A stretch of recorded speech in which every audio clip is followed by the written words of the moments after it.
ముందు ఒక సోషల్ మీడియాలో ఒక పోస్ట్ పెడతారు, తర్వాత సాక్షిలో బ్లూ మీడియాలో వేస్తారు, తర్వాత వీళ్ళు పనిగట్టుకొని ప్రచారం చేస్తారు.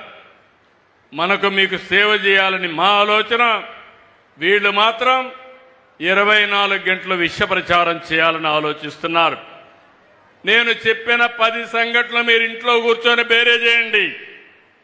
ప్రతిరోజు ఇదే పని, ప్రతిరోజు విష ప్రచారం, రాష్ట్ర ప్రతిష్ట దెబ్బతీసే విధంగా ముందుకు పోతున్నారు. మనది అభివృద్ధి రాజకీయం, వాళ్ళది రాష్ట్రానికి అనర్థ రాజకీయం. మనది సంక్షేమ రాజకీయం, వాళ్ళది సంక్షోభ రాజకీయం. మనది విజన్ రాజకీయం, వాళ్ళది క్రిమినల్ రాజకీయం.